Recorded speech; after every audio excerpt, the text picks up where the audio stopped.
How do you become one of the youngest ever Grandmasters? Who is the youngest ever GM from France?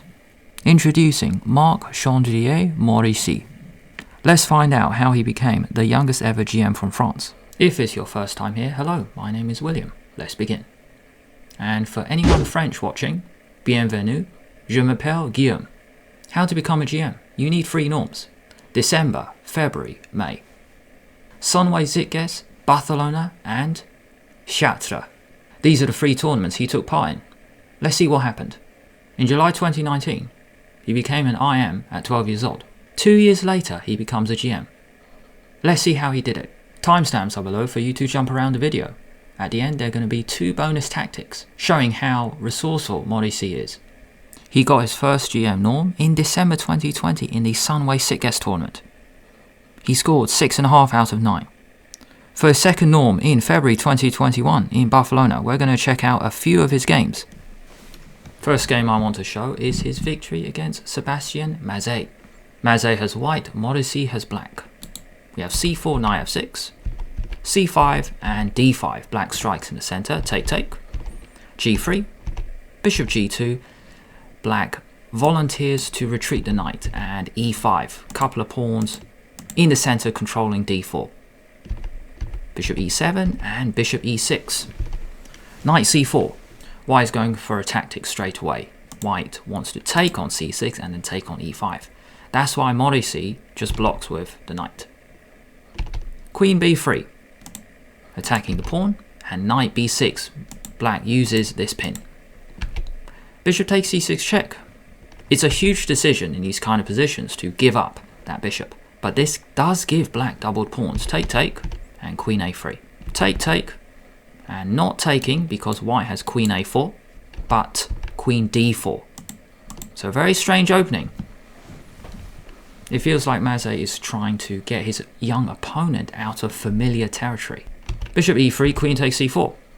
Black has bagged a pawn, but black's extra pawn is doubled. Rook c1, queen b4, offering a trade. That queen has nowhere to go. Take, knight a4. So even though black is up a pawn, this square belongs to white, being controlled by 3 pieces, and this pawn is not moving anywhere anytime soon. Bishop d5, the perfect bishop right in the middle of the board. Bishop c5, rook b8, defend your pawn. b3, a5, defend the pawn again. Take. White now has 2 pieces on the c5 square. This pawn, it doesn't feel like it's going to go anywhere anytime soon. So, f3. Planning to go e4, so f5 we stop that. Rook c5, rook b5, offering a trade, and king d6. Rook to the middle, rook c2. So we got 4 pawns each on the king side. Push, h6, take, g5. 3 against 3, knight d3, rook back to b7. How is black going to make progress? Because at the moment he still can't push this. Rook e2 offering a trade, take, and a4. Black has 3 against 2 on the queen side. Get these pawns rolling. If you take, then bishop takes a2. You guide the pawn home. So after a4, white is in big trouble. Take, rook h1. Going for some counterplay with a few checks, and then check here. But this bishop is perfect, and he's got his eyes on f3 and b3. One option was for white to be a bit passive with rook b1, but after take, maybe come round. Rook a7, but go c5 first. Defend and then come round. And this bishop is perfect. In the game, white decided to seek counterplay. Rook e7 check, and then take on b3. Taking on f3 instead because black has ideas of rook e2 check. Check, king goes back, rook e2, and rook g2 going after this pawn. Rook g3, and Mazet resigned. If you go king f2, then f4, and everything's defended. Black can put his bishop back on the perfect spot. Rook g2 check, game over. So a quick summary, what can we learn from this game? Very strange opening from white. Huge decision, going for a capture. Taking on c6, creating a structural change. But black managed to play the best moves. Queen d4, queen c4, bag a pawn. It looks like that pawn is not going anywhere, but black played better in the endgame. Put your bishop on the perfect central spot. Keep playing, better minor piece throughout this entire endgame. The big difference is this bishop is superior to the knight. You are an extra pawn up, but at the moment it doesn't really count because you can't even push it. Get your pawns rolling. Offer a trade. Trades work in black's favour. Take, take. And here we go. This is the key winning strategy for Maurizzi. Get the pawns rolling. This bishop is superior to the knight. And it was over. Check. And the pawns, everything. Every pawn fell. Next game from Barcelona I wanted to show was Maurizzi has white. Perez has black. We have d4, knight f6, c4, c5, d5, b5, the Benko Gambit. Black offers a pawn to get very quick counterplay. And after a6, the normal move is take, take, knight c3, d6 and e4. Something like this. And in these kind of positions, he can't castle normally, but he is the pawn up. e3, this is the trendy new move nowadays. You play e3. The idea is you defend your pawn straight away and then you slowly build up your center. Get your knight out and then you can go e4. So it looks like you are wasting a move. First you play e3, then you play e4, but you are pawn up. g6 played. By the way, I just want to show you there's this cool idea. After take, queen a5 check. It doesn't work out because you can go knight c3 to defend it. But now after knight e4, putting pressure on this pin, knight e2 is possible, but a4 is cool as well. Take, take. Looks like black is getting his pawn back, but bishop d2 and white's in charge. White is just far ahead in development. Black's going to move the queen away, then knight out, pawn to e4, castle, and you've got this very strong bishop on b5. No way do you want to do this as black. After e3, g6. Knight out, a4. Normal way to defend your pawn in the Benko. Rook a3. Normal way to place your rook. Because when the a file opens up, you want to make sure your rook is defended. So you actually put the rook on a3. Knight d7, now e4. Take, take. Bishop a6. Castle. Take, take. Knight g4. Swapping the rooks off and bishop g5. Queen back and queen a4. Looks like white is the one who's playing on the queen side. Bishop back. h3, good move, offer a trade. Rook a1, and white is making a lot of progress on the queen side. Queen a7, b6 coming up. Rook b8 stops it. Rook a3. Pretty cool in this game. White actually managed to put both rooks on a3. Planning to go to b3. March his pawn home. Queen a7. Activity along the 7th rank, and you're going to push. Knight c4, drop the bishop back. And b6, what a flashy move here, b6. You cannot take, because after take, there's no way to stop rook b8, and you're going to help yourself queen. b6, great move. Queen c7, offering a trade. Take, take, push. And rook b5. g4, stop black getting any pawn break. King to the center, knight b1. What a cool move. Besides b6, which we saw a few moves ago, knight b1 is really cool. Undeveloping your knight in order to develop your bishop. b3, kick the knight away, and bishop a5, that's the point, coming in here. King d7, just in time. But after knight d2, knight c4, really cool way to reroute the knight to a perfect spot on c4. Take, take. White has everything in his favor. Very strong center, and the red squares show the fact that black cannot get his king near. e5, lock it up. Bishop d8, offering a trade. No trade. King c7, king d3.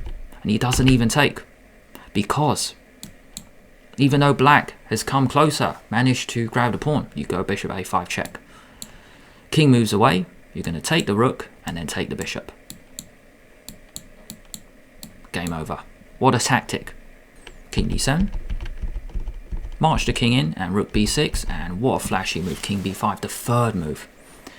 3 brilliant moves in this endgame from Maurizzi. The point is you cannot take the rook, because after take, you're going to go king a7 and queen. So if you go rook anywhere, king a7, king c7, and bishop a5, check. And you get a queen. Really cool way to finish it off. King b5, bishop a5. And king a6. Cool journey from the king.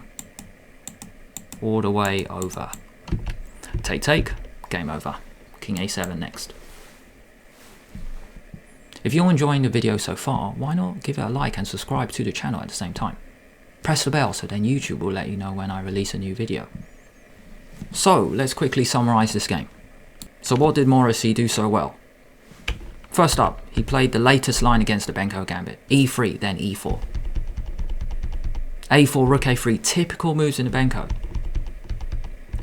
If white can castle in the Benko, it's like you're putting the Benko out of business. Take. Bishop g5, good move. Offer a trade. Force a trade with h3, take. Rook in, push.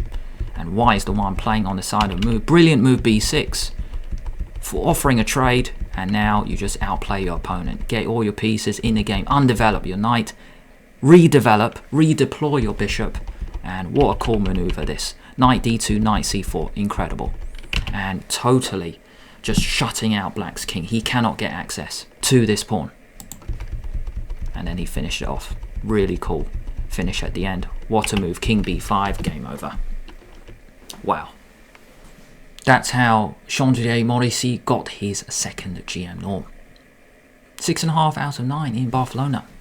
Next up, May 2021. The Chartres tournament in France. I had to Google how to pronounce that. It's not Chartres, it's Chartres, I think. Victor Stephan has white, Maurizzi has black. d4, knight f6, c4, e6, and we have the Nimzo-Indian with b6. Knight f3, bishop b7, c5, early strike in the center, take, and you take back with the bishop. So this setup looks pretty good for black because white doesn't have a center anymore. So straight away, black is reducing white's advantage. Castle, knight c6, knight g4, rook d1. I don't think that was the most accurate because now Maurizzi is just targeting f2, e3, f5.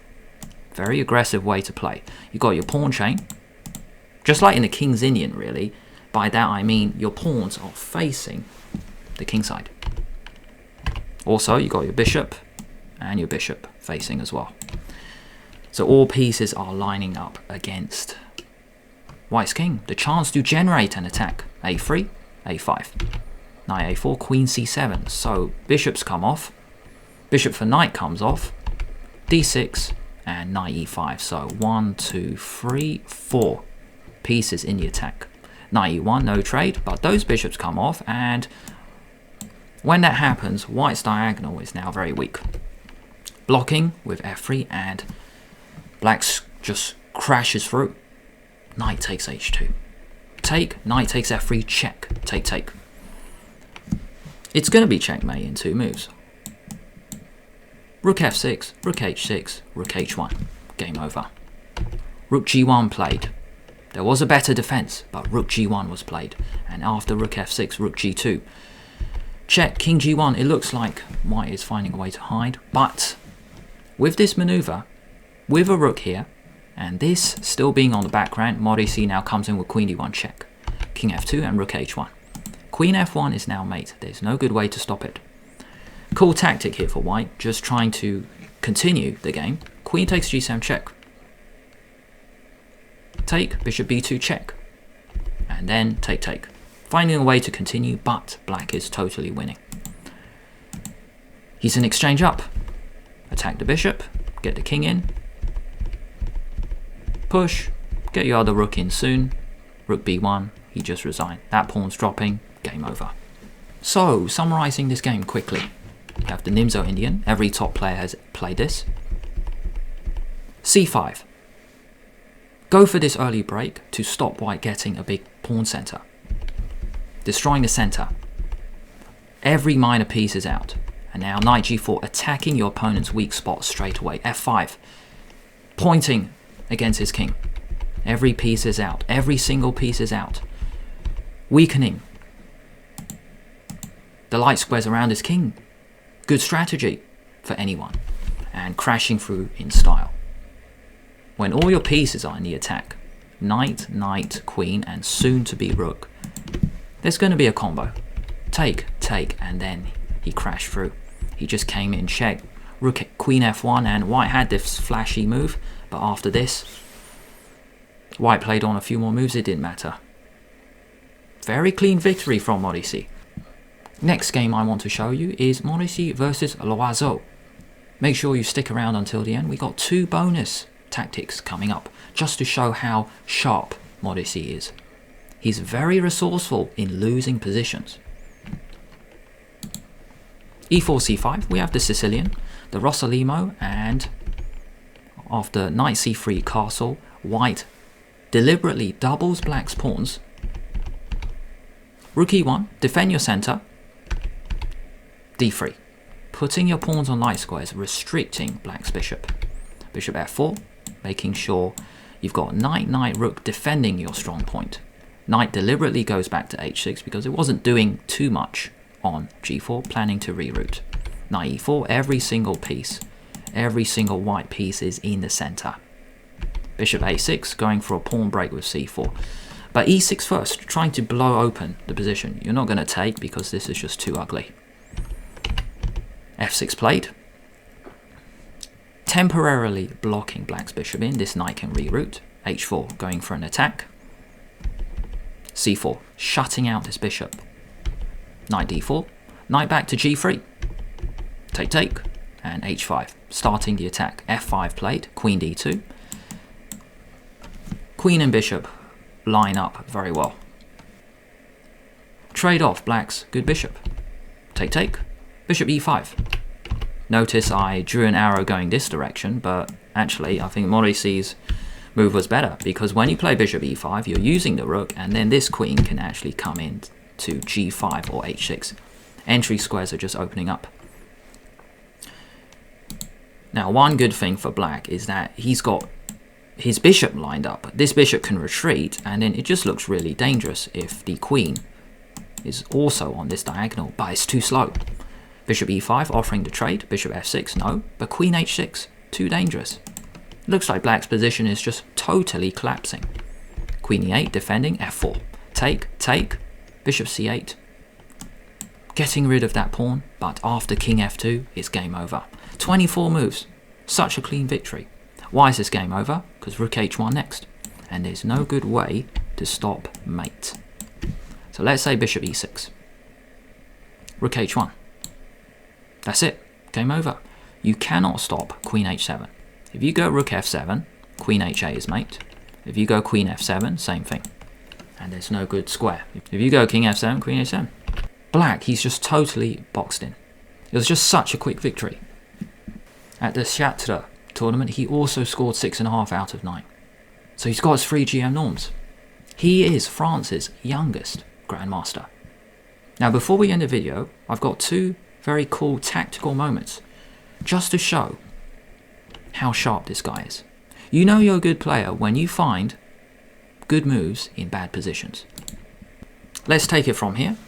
Ginet Estio is white, Maurizzi is black, and h3 was played. So in this position, 3 against 1, black should be losing, but it is a queen and rook endgame, so there are always tricks. After h3, black now tricked his opponent with, well, can you see it? Pause the video now or let the timer bar run. The brilliant move is rook takes f4. Queen takes, and queen takes h3 check, and there's no good way to get out of the perpetual. Only move is queen h2, and after check, check, check. We have this pattern. Checking here, here, here. Always coming around, switching around between these squares, and that's how Maurizzi escaped with a draw. He is playing Gassier Ramos. Bishop c4 has just been played, and white is totally winning. Black now played king h7, which looks normal. You get out of the way. Black is now threatening knight takes queen check. So like any normal person, you might just get rid of the knight. Check, move the king away, and then you get a queen. And that's the problem. Very, very tricky. After bishop takes e6, it turns out this is a total blunder. What can black play now? Pause the video or let the timer run. Can you see it? Stalemate sucks. Queen a3 check. And there's no good way to escape it. If you take, it's a draw. Black doesn't have any legal move. So what happened was white tried to run away, but there was no good spot for the king to park itself, and that's it. Cool pattern here, just coming round like this. 1, 2, 3, 4. Black is finding a way to check on these dark squares, and there was no good spot for white to hide. So that's how he did it. He's the youngest ever GM from France. 6.5 out of 9 in all of the GM tournaments. Thanks a lot for watching. And to anyone French, au revoir, à bientôt. Here is YouTube's suggestion. Here is my suggestion. Magnus Carlsen winning in 39 seconds against Belarus GM Sergei Zhigalko. If you enjoyed this video, why not give it a like and subscribe to the channel at the same time. If you press the bell, that means YouTube will let you know when I release a new video. Have a nice week, and I'll see you later.